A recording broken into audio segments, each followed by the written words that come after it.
Hello everyone, my name is Kate Marshall. The name of my channel is called Inked Paper Art. Today's video is day 110 of 365 days of junk journal ideas. Today we are going to talk about an old forgotten tool that many of us still have in our craft rooms, and that's paper punches, such as these older Martha Stewart paper punches. These are from early 2000s probably, and I think they still make them. I don't know that Martha Stewart still makes them, but anyway, you can find them online, available many different places. So border punches is what we're talking about today. Many companies made them. We're going to talk about how you can use border punches in your junk journals. Again, most of us have these, but don't use them anymore because they were for scrapbooking or card making or something like that. Let's talk about all the ways that you can use them in a junk journal, or at least many ways you can use them in a junk journal. The first thing I'd like to talk about is making a junk journal page. So when we make a junk journal, lots of us put copy dyed paper or some type of plain writing paper in our journal so that the person who buys our journal or uses our journal can have some nice blank paper to write on, and it's not pure white. Anyway, a nice way to finish off this page, give it a little something, keeping it, very plain is nice for writing, but maybe you want to add a little decorative touch.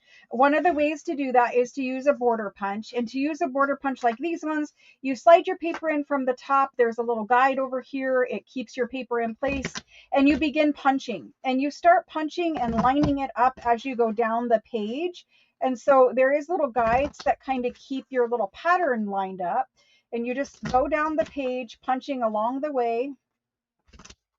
Let's see if I can do this here. Okay, we're there. We're almost there. Okay, so you end up with something that looks like this. You have all your little bits down here at the bottom, and you end up with this beautiful little trim on the edge of your page. So that's what that looks like. Then you go ahead and sew this into your junk journal. It's a nice way of adding like a lacy touch to a journal page without adding a cloth lace or, fabric lace. So anyway, that's idea number one. Idea number two is, what if you took just a basic tag that was copy dyed, such as this guy, and maybe you want to do a little border at the bottom of this tag. A lot of us make tags, and sometimes we add fabric lace to the bottom of it. And what if you just started the same thing and you started punching, and you're going to line it up again.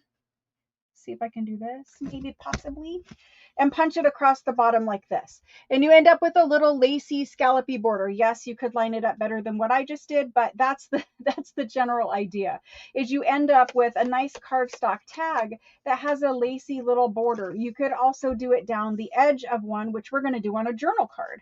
So there's a tag. Let's pick out a journal card, something just plain like a copy dyed index card. That'll work just fine. And let's use a different border punch. Let's use this guy. We haven't used him yet. We're going to start from the top, pull our way through, and line up as we go. Hopefully we're not skipping any places as we do it. It's hard for me to see because I can't put my head over the camera or under the camera. So anyway, we're just going to line it up, and we're going to hope. Oh, we're off by a little bit there. Anyway, when you're doing it at home, it will not be off because you will have your eyes right on your punch. Anyway, you get a little lacy edge border to your journal card. This can also be a pocket down across the bottom of a journal page, and you can peek that lace out. Same way you would do with a fabric lace, but you peek that lace out the bottom of a pocket.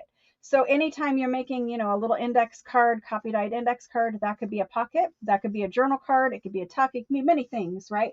But anyway, adding a little paper lace border to that. The next thing that you can do, let's make a belly band. And a lot of us will make a belly band out of a piece of cardstock anyway.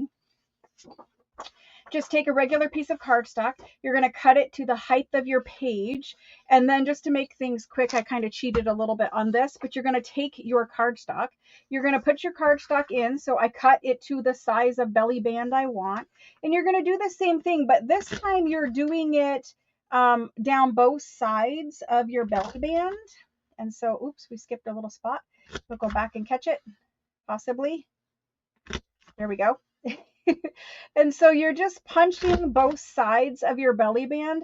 And again, it gives us that look that we're adding lace, fabric lace to our belly band, but we're actually just paper punching it. And the reason why I'm doing this video is a lot of people have asked, I don't have lace.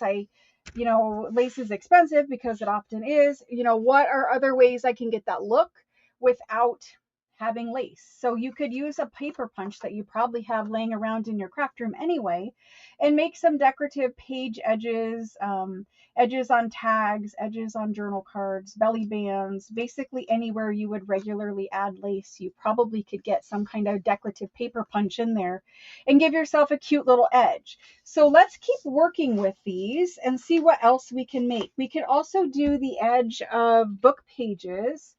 So if I pop out like just some simple rag paper book pages, let's see what I have over here. I have some regular, like one I would put in a signature as a folio, like this one would work.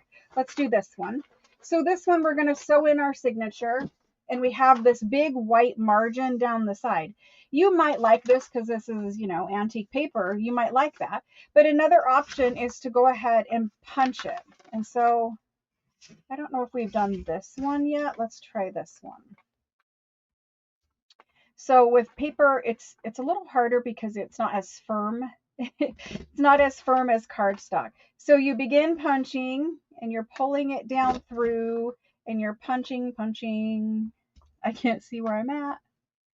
Somewhere over here. Anyway, you're going to, doing a terrible job, but you're going to punch down the edge of your paper just like we did the rest of the things, except for you're doing it on antique book page. Yours will be perfect. Mine was not, but you're going to be able to see yours.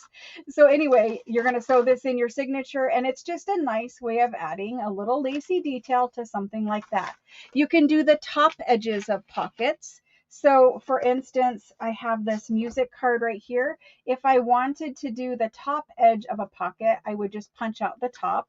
We're going to do this one because I'm determined to make this work. We're going to do it. We're going to line it up and punch it. You also have to clean out the punches that are underneath.